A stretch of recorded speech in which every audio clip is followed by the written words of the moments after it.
Hey, beautiful soul. Before we jump into the episode, I want to know, did you know that I have a completely free virtual new moon circle called Co-Create every single month? This stemmed out of a constant request for a space or a church that taught so many different spiritual modalities, tools, systems, beliefs, and I didn't have any place to send them. So I created it. In Co-Create, this is the space that I want to bring to you to learn how to create a connection to yourself, your energetics, and the divine in a community that won't make you feel like a weirdo. A space where you can ask any question you want, where we get to dive into so many systems and beliefs and tools, and you get to pick and choose what feels good for you. So you can learn what it means to truly co-create with the universe, God, source, for flow, trust, and surrender, to connect with other women who are spiritually curious in a space that's safe, sacred, and inspirational.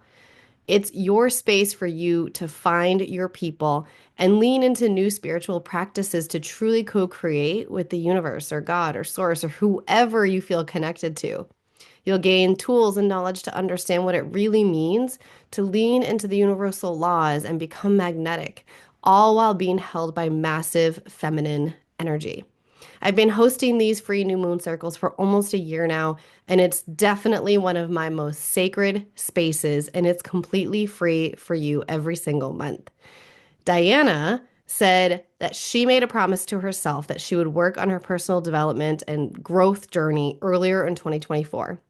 So I reached out to her and asked her for a testimonial to share with us.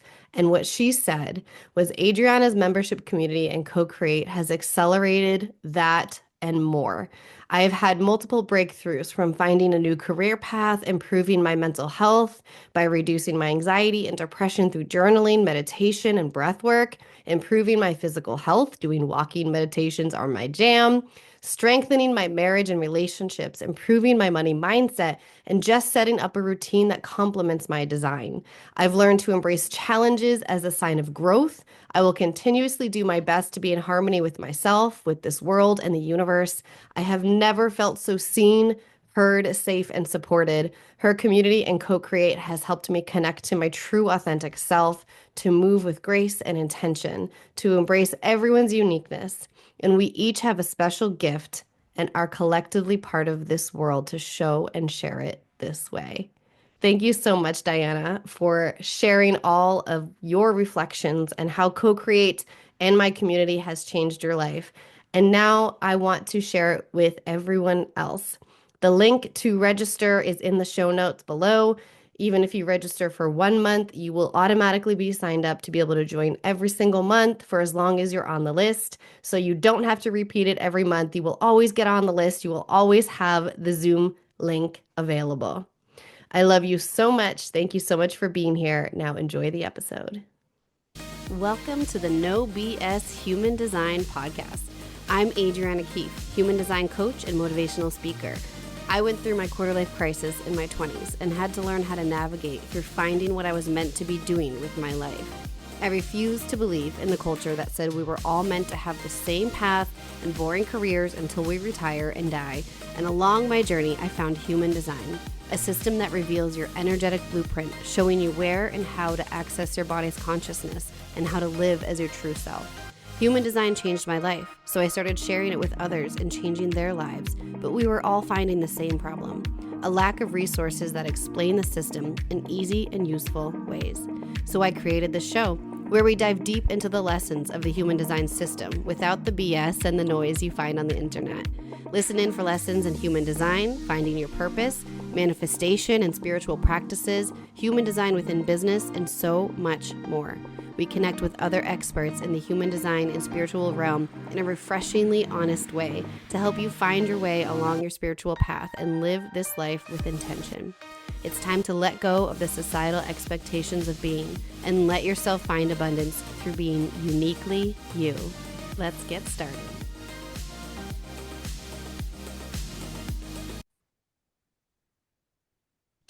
Well, hello there, Yvonne. Thank you so much for being here. I'm excited to be here. Me We too. we had such a great talk, so this should be interesting to see where it takes us. I know.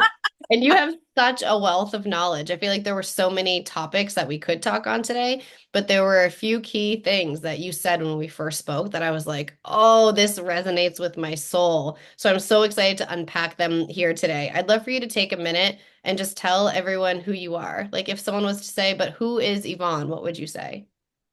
Well, the first thing I would say is I'm a totally different person than you would have met, 25 years ago or whatever. Um, I think that what I would say most of all is I'm a person who's on a journey of exploration. Um, and unfortunately, I gather a lot of material, and I think, like most entrepreneurs, I get distracted by the shiny object. But one of the things that I've learned is um, it is really important to know what your purpose is. What do you want to be remembered for at your 100th birthday? And so that kind of keeps you on track. And the other thing is I use that information to help entrepreneurs, predominantly women who have existing businesses but have sporadic sales, to realize what their unique power is that's going to make them stand out in the marketplace so that they can actually do less and make more. And so I am a businesswoman strategist. I help you streamline your business and focus in on the things that are going to make you money, by taking your heart business and your head business and seeing where that overlap is. And that's that's been a lot of fun for me versus being in the strict business world of just being an MBA and saying what do your balance sheets look like, that kind of thing. If you're going to be spending so much time in working on your business, it needs to be something that you love to do and that gives you energy. Preach. Yes. And part of the reason why we were first connected by a mutual friend was because we share very similar values and missions in our work, although completely different work. She Hmm. said that she was like, you would love Yvonne because she goes on and on about societal conditioning and the way that we've been trained to be and really peeling back the layers. And so I'd love to hear from your point of view your thoughts on the conditioned self and what that's done to us as a collective and how you help undo that. So, one of the things, my favorite saying is from Buckminster Fuller, and he said, "We are all born geniuses, and then it's educated out of us." Yeah. And I'm sure that you can all remember a time in school when something happened and you did something totally different than what was expected, and it was fantastic, and you were excited, and somebody goes, that's not what we were asking for. That's not the right way. And for me, a really simple one was a geometry class where I was in an accelerated math class, and I came in and everybody was like, oh my God, it took me 20 steps for this proof. It took me 26. And I'm like, oh my God, it took me 3. Um, and I would never read the book unless I couldn't solve the problem. Right. So my teacher goes, put it up on the board. And I put it up on the board. He looks at it and he goes, this'll work. Will you please read the chapter? Well, somebody else come and put it up right, put the right The solution. whole show your work thing, even though you have the right answer. Yeah. Yeah, I mean, it was just like, okay, you know. Yep. So there are two really strong philosophies that I have in life. Actually, I have more, but one of them, which has to do with purpose, is a term called dead reckoning, and it sounds horrible, but it's a wonderful concept. And it was a really hard one for me to, this is where societal things come in. I had kind of an emotional family that was very, chaotic. And so having the right answer was, always kind of feeling out the water, and having the right answer was really important. And so I think I purposely chose math to major in because there was no emotion attached to it. There was definitely a right answer. And so I had a very binary look at success. You either succeeded or you failed. Um, and so one of the most important changes that happened in my life was understanding the concept of dead reckoning, which sailors would pick a point on the shore or on the horizon that they would aim for, even though they had to make corrections with the wind and the current. And no success is a straight line. And so learning that being successful is an experiment, that you take something, you try it, you go, oh, this worked, or oh, this didn't work. And typically you learn more from the things that don't work, Mm-hmm. and then you reset and you've got your goal. So that was a big one for me, being able to be curious and be open and know that failure is a part of success. I heard somebody say once, fail forward. Mm-hmm. Yeah. And that really took a lot of stress off of me, because there were so many things that I wouldn't do because I didn't want to fail. I wasn't sure that I was ready. And so you see that a lot in women. It's like they're practicing to practice to practice to be perfect, to practice to practice to practice, and by the time you get it perfect, everything else has changed and it's not perfect anymore.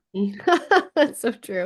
I often say to people, make videos before you're good and nobody's following you, so that by the time somebody's following you, you've gotten good. Yeah. So Do you true. know? It's horrible to think, I'm horrible at videos and I'm in front of 200 people that now see me as horrible. you know? Yep. So that's one thing. The whole idea that failure is part of success and that you're always going to have to make adjustments. The other one has to do with what I call situational awareness. Where are you in your life? What's going on in your life? I mean, I was brought up with the societal expectation, woman, hear me roar, you can do everything at the same time. And that is bullshit. I mean, there's only 24 hours in the day. If you're doing everything at the same time, you're not doing anything really well. Mm-hmm. And so just, there are basically four, um, the woman's journey has like four stages to it. First, there's childhood. Then there's what I call the nurture. So you're nurturing your career, you're nurturing your children, you're nurturing your pet, whatever. And then someplace around 50-ish, I think we go, oh my God, I'm halfway through my life. Is this all there is? Or you've overcome something and you say, I don't want anybody else to have to go through this. And so then you become a warrior. You start to stand up for yourself. You start to say, I'm not going to do this anymore, or I don't want anybody else to have to go through this. And so you start to maybe join a community that has those same kinds of goals. And it's a great time to start a business because you've got information that somebody else is willing to pay for. And then the last one is, officially it's called the crone. But not only am I never going to be a crone, I probably am not going to come out of the warrior stage till like way past my due date. Mm-hmm. I feel um, that too. but I think that's where you become the sage or the mentor, do you know? And so, knowing what stage you're in. I mean, I know when my kids were young, there were things. I was going to school, I was working. They were, I didn't have a whole lot of time for friends, because there were other demands. When I actually started my business at a time when I had worked for a company for 15 years, um, they didn't renew my contract, partially because I think I was having a nervous breakdown. I was so overwhelmed. And I had like 4 years before my kids were going to be going to college. And I thought, I have good unemployment. If I have to start over, if I have to do something else, what will it be? And that probably was at about that 50-year-old mark. And so what I did was I volunteered for a adult literacy program because I couldn't read as a kid. And I thought, anybody who as an adult is willing to do this, I mean, I just have the most amazing respect for it. Turns out I wasn't good at it. I was really quite terrible at it. And part of it was, I think it triggered emotions for me from my childhood. Um, and it also, I couldn't slow my brain down. I just, it was kind of like the dog. And I was like, Yes. but I taught them all kinds of other things. I mean, I got a good system together because that's what I do. I do systems and processes and models and Yep. stuff. Um, because if you can't remember it, you can't use it. And so I had a good system. I had the high readers work with the low readers. And I spent my time teaching them things like math and, Stephen Covey, and people were like, why are you teaching them that? I go, because there's more to being successful in life than just reading. Reading, You know yep. what I mean? But that took me to something that I was good at, which was workforce development. So that's, you know, part of the journey. And then from that came, working with adults and seeing people being underutilized in their jobs and having so much to offer and finding the things that I was really good at that, a lot of times nobody in corporate paid for. So that's kind of been my journey in that regard. And the last thing has to do with um, kind of the societal things that are going on that we're unaware of. So we're always told we have to be productive. So, we're very into how much can I get jam into an hour. Yep. And so that actually started in the late 1700s, and it was agricultural. It was bushels per acre. How productive is my land? And then it became industrial, and it was how many widgets per hour, which is why we're into, time blocking and checking things off list and, all this other kind of stuff. And more importantly, it was there to make us follow instructions and be part of a cog in a wheel. It was not meant for you to be individuals. And so in your family, they give you all these beliefs to help you conform. And they do it to keep you safe. Mm-hmm. They Yep. do it because they love you. There's no, I don't think, content there or whatever. But it knocks, it knocks the creativity out of you. It knocks the uniqueness out of you. And so now we're in an informational society. And in that society, information is readily available everywhere. And so in an industrial society, you were paid to be an expert and know the answers. In an informational society, it's to help people sift through what they need and implement what works for them. Because there's And so much information. so a really simple example is we went to Spain with my grandson and my daughter, Mm. and we took a cooking class. And when we came home, my husband decided to make paella. And he came up, and I've been talking. I had just found this history of productivity, and I was like, ah. And he was like, honey, listen to the history of this recipe. He said, we now think of it as kind of a gourmet dish, you know? He said, but originally it was just for the field hands. They cooked it in the field. It was a huge pot. There was no recipe. They threw Yep. in whatever they had, rabbits, whatever, rice, and it just to feed the masses. Then we get to the industrial, and suddenly now we have cookbooks. You put in 2 cups of rice, you put in so many shrimp, you put in this, you with exact measurements. And part of the problem is that even if you follow the instruction exactly, first of all, you're in a high stress because, like, I got to do this the right way, right? There's only one right way.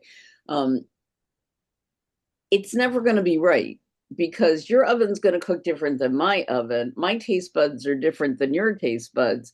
And so you're always like, is it okay?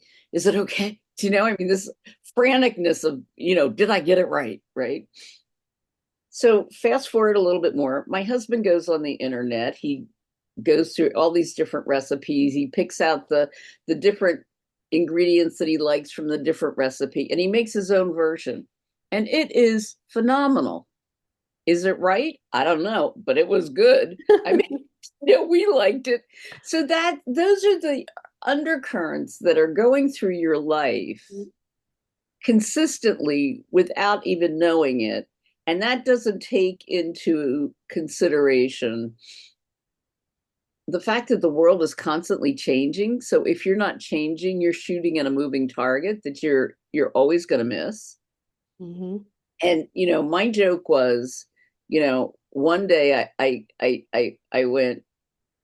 Somebody was talking about being an adult, and I'm like, I am an adult. I've done everything I was supposed to. I went to college. I got married. I got my master's. I have 2.7 kids. I got a dog. My point 0.7 kid is my short kid. Um, I got a dog. I got two cats. I own a house, and I'm not happy. Hmm.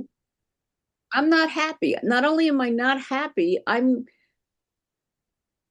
you know, I I want to say I wasn't joyful. I wasn't curious. I was like really in a grind. And so, that leads me to, that challenges are really opportunities for you to assess and do something else in your life. So I've talked a whole lot. I haven't even let you come up for a breath. But I think that's the thing. And I think women are particularly, held back by so much of this, especially because of the nurture stage and because our parents are living longer. I mean, there was a point where my kids, they were young adults, right? But my parents lived to be 94. And I was the oldest daughter, which I call the responsible daughter, right? So I had my parents, myself, my kids, and my Hmm. grands.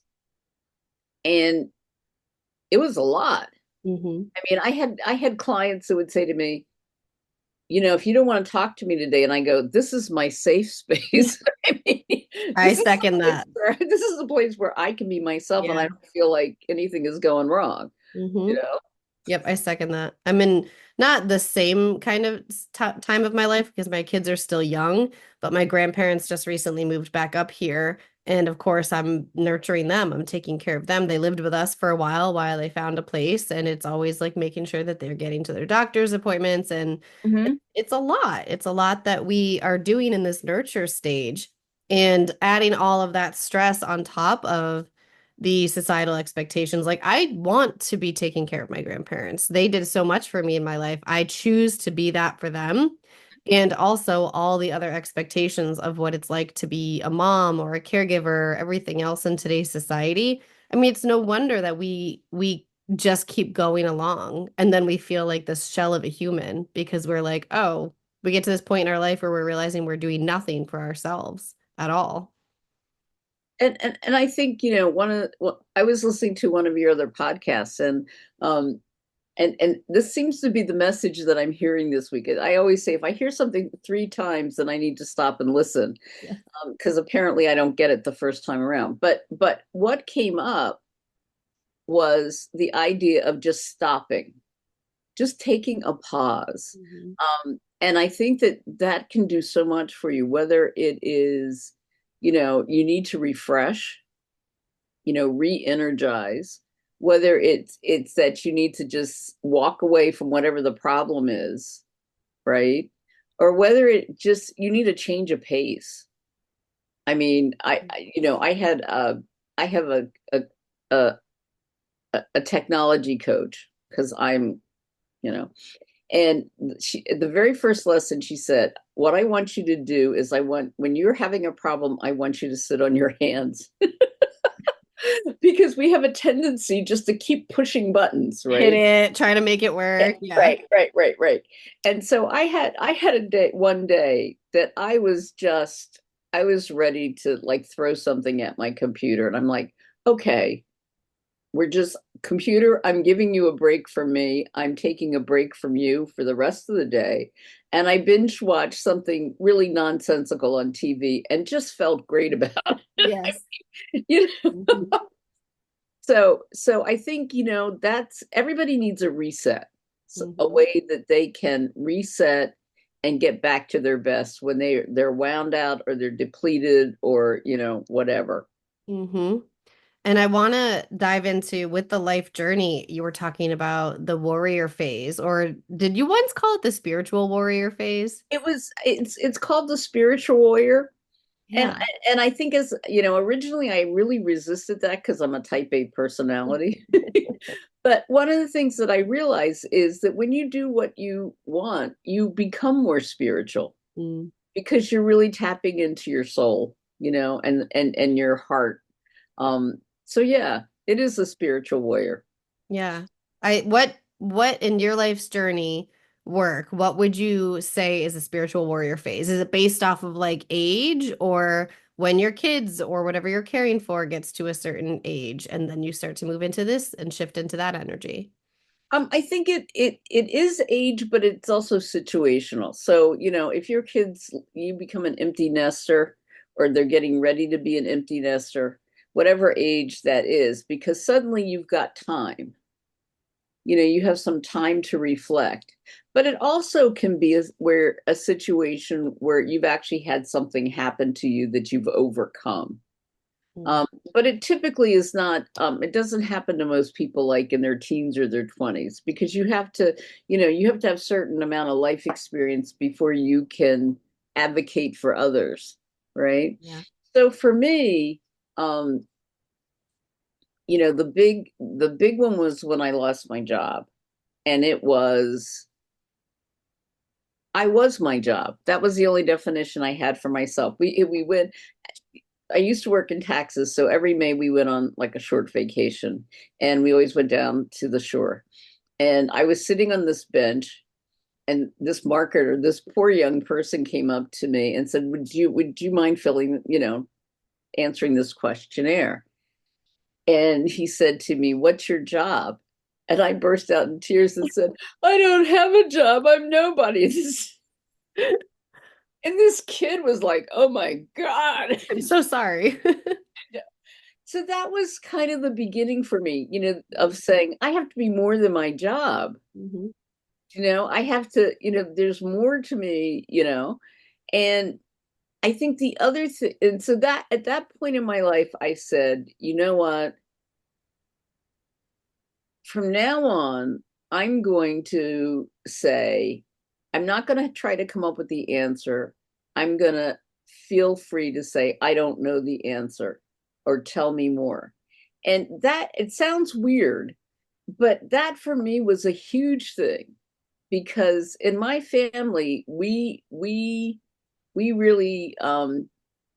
being smart was the thing, you know, and, you know, I became very heavy, but one of the things that was very weird about that was we had no full length mirrors in our house. We only had mirrors that you could see your head. So I was like totally into my head. And, I remember when I got into workforce development, we went to this place to see what they needed. And these other very educated people were talking about what the course should be like and stuff like that. And they were using all these educational words, and they go, "What do you think?" And I said, "I don't get it. I this doesn't make any sense to me." Right. And before that, I would have never said that. Mhm. And they were like, "Well, what would you do?" And I was like, "Well, here's the problem. Here's the answer. What are the steps you have to take in between? I would do this, this, and this."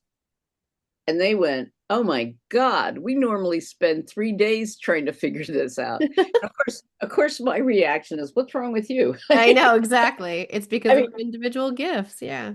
yeah. So that was kind of the beginning of that journey of saying, don't come up with the answer right away. Be curious and say, tell me more, or what is it that you want this to do? So that was kind of a beginning, but also understanding that I had some unique talents, because we can't discover our unique talents by ourselves, Mm. because first of all, we're told that you're not unique, go along to get along. And second of all, it comes so easy to us that we can't imagine that other people can't do it. Yep. That's one of my favorite like homework assignments to give my clients is to go ask their friends and family what they usually go to them for. Like what are they the person for? Because there's something that people naturally will come to us for. Mm-hmm. Mm-hmm. And the other, to tap onto that, the exercise I always do is think of a time when you felt like you were all that. Hmm. You were, and for me, it was when I was 21. And it happened because I was I I decided I was going to lose weight. I was basically homebound. I weighed 440 pounds, Mm. going up and down the stairs was the big adventure in my life. And when I was 21, I had lots of energy and I wanted energy. And I asked a friend of mine who knew me in college, and she said, "You are the most adventuresome person I've ever met." And I was like, that's what's missing in my life. There is no adventure, there's no spontaneity. Mhm. There's, and I asked my husband, and he said, "You were the most intriguing woman I'd ever met." And I was like, yeah, I'm keeping that one. you know and so if I were to ask you to do a vision statement or a mission statement, you would sit there and wordsmith it, Hmm. right? But if I ask you to come up with 3 words, and I'd say they need to have the wiggle giggle factor to them, that you go, yeah. They're not words like responsible and dependable. That's what society wants us to be, Hmm. right? They need to be bold, fearless, outrageous, whatever that is. And you apply that to everyday things. Like I had to write, I at one point I did these reports that I hated doing, but I would always sneak something in it that I thought was a little weird. It was kind of like, what they call it, the Easter egg or Yes. whatever. It Yep. probably took it out of the report, but it made me feel like I had a secret that Yep. nobody knew, I love that. and it made it much more fun for me, Yeah. to put those kinds of things in it. It's not that we don't know how to do things, because we know how to do lots of things. We don't know how to do it in a way that is energetic for us, that is exciting for us, that, it's like we want to do it over. So if I tell you you have to do something and you have to do it a certain way, you're like, ugh, you know? If I tell you you should do this, but how can you do it in a way that it's energetic, adventuresome, and intriguing? Then it's like your juices get flowing, right? Hmm. And you start to go, "Ooh, I can do this. I can, maybe I'll do this. Maybe, and it totally changes your energy, you know? Yep.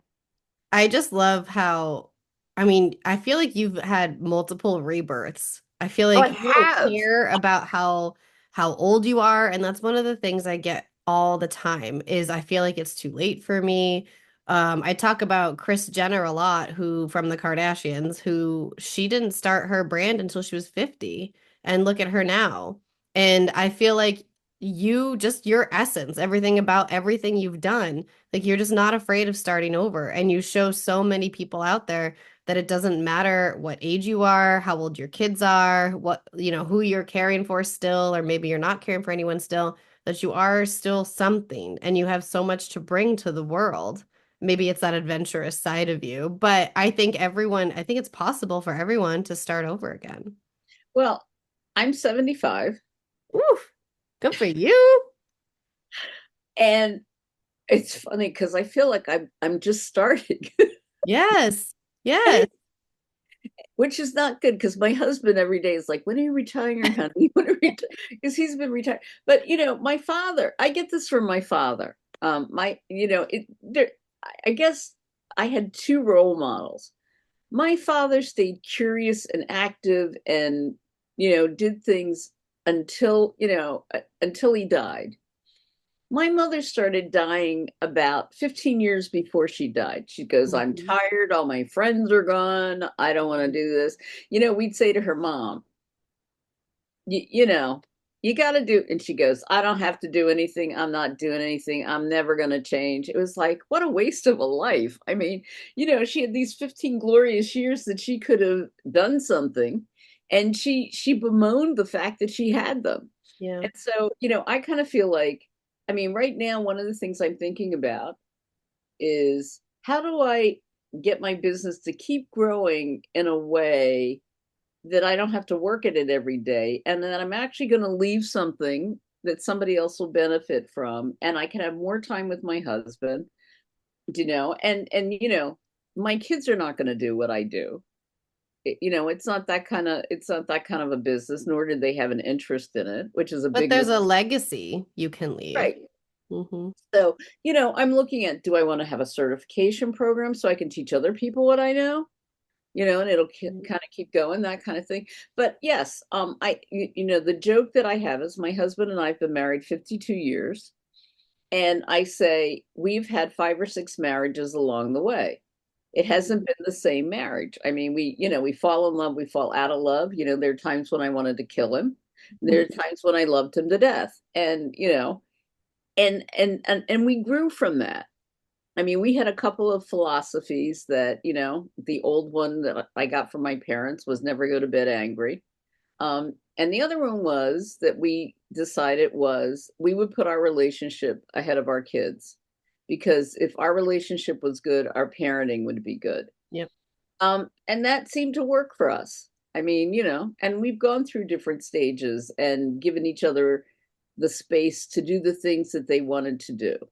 I mean, one of the things that I promised my husband is if he was patient with me, I would make enough money for him to go on a jazz cruise. Now, I don't like jazz. My family didn't do a lot with music. And, we finally went on this cruise. It kept getting put off because of COVID, but we finally went on it. And honest to God, when we hit the ship deck and he started seeing the musicians, the smile on his face, if it had gone any further around his head, would have fallen off. That's awesome. It made him so happy.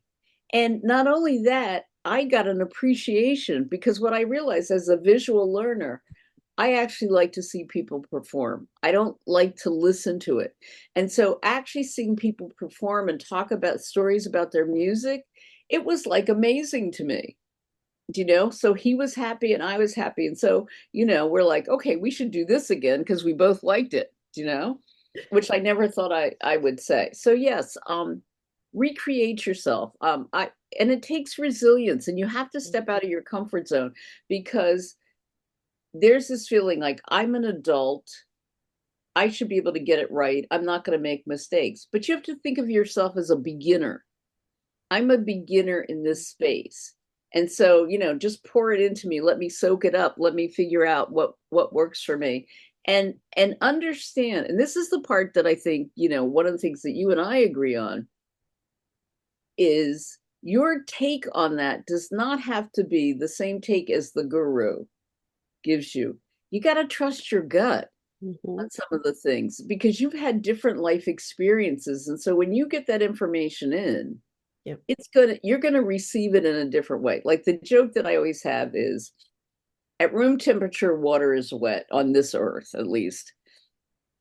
So even though lots of people talk about water, they talk about it in different ways. I may be talking to you about how much water you need to drink for health. I may be talking to you about how much water you need for your garden. I might be talking about it, how much water to put on your face and for beauty.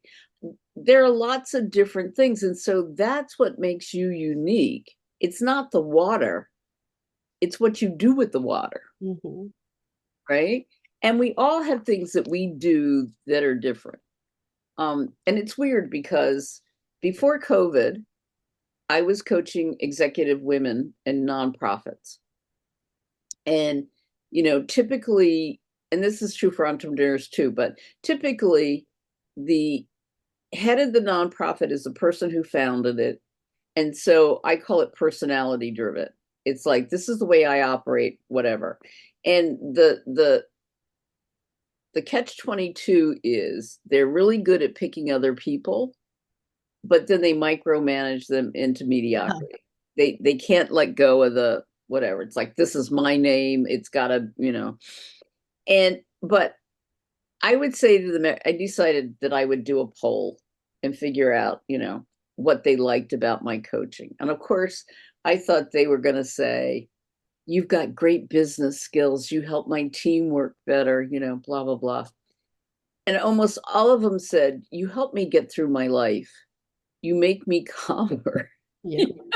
You make me all the tips that you gave me about how to handle problems with my kids. And I'm It's like like, that saying of like sell them what they want, but give them what they need. Because exactly. we don't know what we need, but we Right. receive it and then we're like, oh, this is actually what you helped me with. Well, you know what? While you're there, I'm just going to say the gift that I have for you is a course. It's a 5-day drip course, but the first day of it is about, in business, they always go, tell me your ideal client. Mm. I mean, we all freeze. It's like, what, huh? Yeah. You know? And I went through a year-long program, and at the end of the year, I still didn't know who my ideal client was. And I talked to somebody on a free call for 30 minutes, and she goes, "What situation are they in?" Yeah. And I was like, "You don't want to know what age they are and all that kind of stuff?" And she goes, "No. What?"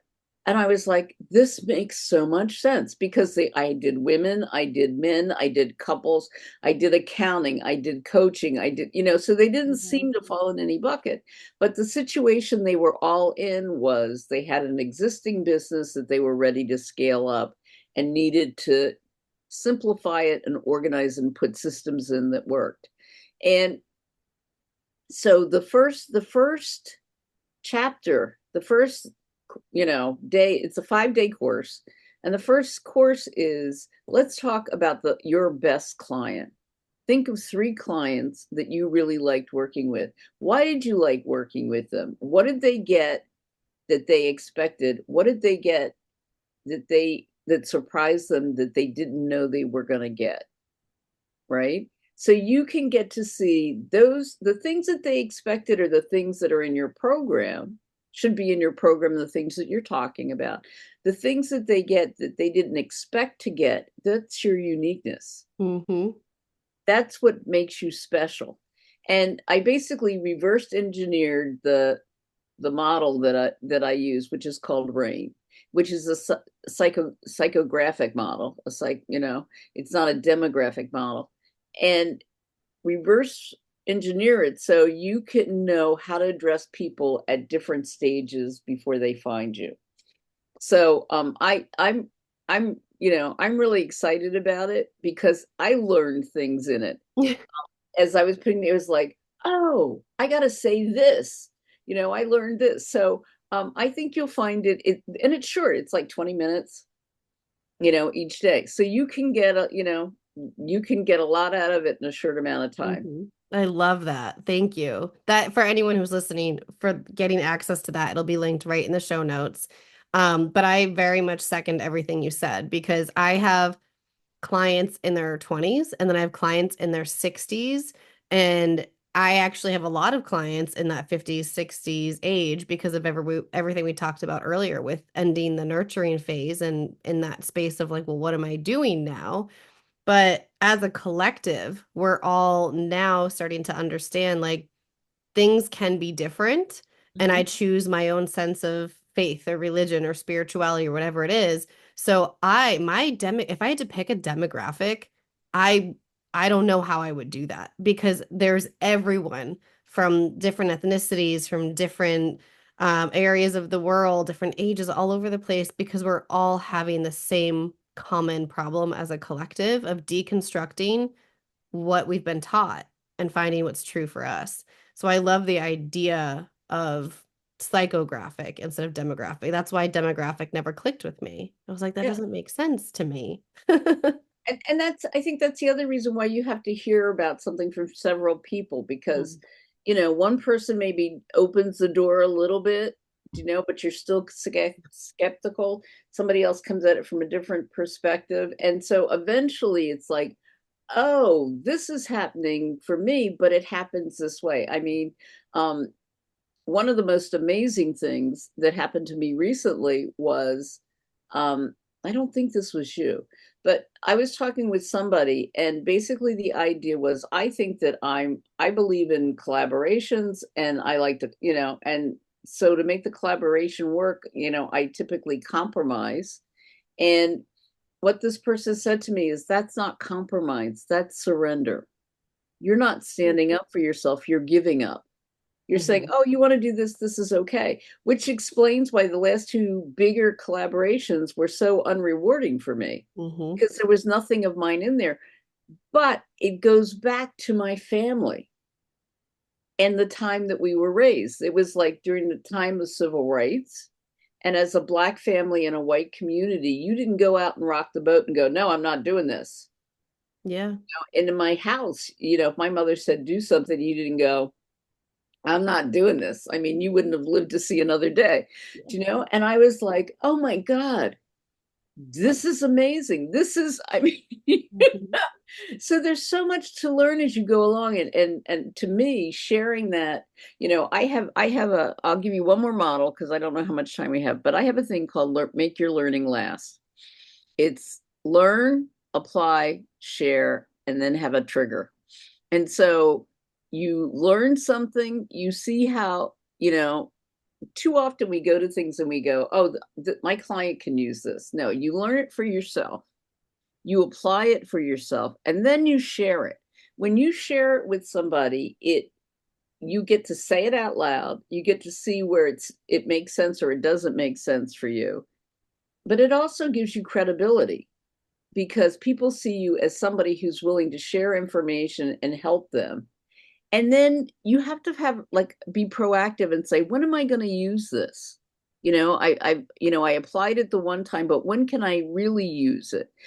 Because when I was in corporate, we got a lot of training, and when chaos hit, the reaction was like, oh, I know I have something for this. What binder is that in? Oh, I don't have time to look for that. And so Yep. you kind of have to know ahead of time when you're going to use it so you can pull it out. Mhm.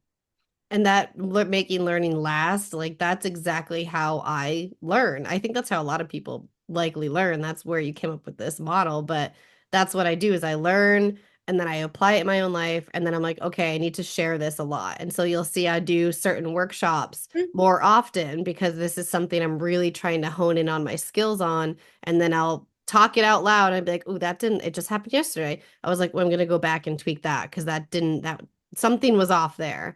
And that's exactly how I learn is by teaching it too. And when you share, sometimes something good happens. And that's what Mhm. happened when I did the recordings for this course. The rate, because I did it backwards, right? So it's RAIN. And when I did it back, we started with the N, the needs, we went to the investigation. And I was like, oh my God, when you're in the investigation and the need stage, you're in the conversion conversation, do you know? And Yep. when you're in the rain, the R, which is recognizing that there's a problem, that's kind of like your public service announcement that you're just putting out there that there's a problem. And I never had a way to really explain that really well. So Mhm. And now you've processed it. Now you've got yeah. it. Yes. Beautiful. This has been so informative. Thank you so much for sharing your story and sharing all the wisdom that you have. Where can people connect with you if they want to go deeper? Well, they're in the notes, so you've got a book a call link if you would like to. I do a workshop on the third Wednesday, which is using your unique power. Um, to get your best clients. There are some other free resources. There's an entrepreneurial community that meets on the fourth Thursday of the month. And I call this, if you are talking about your business and your family and friends are go, please no more. This is the place to come because people are excited about it. And we talk about all kinds of things. We usually have a guest, and then there's networking, and it's just a lot of fun. So I will give you a lot of some free resources and some that are specific for me, um, where people can find me. Beautiful. That having other entrepreneur friends is such a necessity. If you don't have Community. anyone like that, oh, you are really holding yourself back. Yes, absolutely. Thank you so much for being here. I appreciate you. So be sure to check the notes to connect with her and get that it was a 5-day course, right? The free Yes. course. Beautiful. All that will be linked in the show In notes your mailbox. directly to the mailbox. Yes. Beautiful. Thank you so much, Yvonne. Thank you. This was great.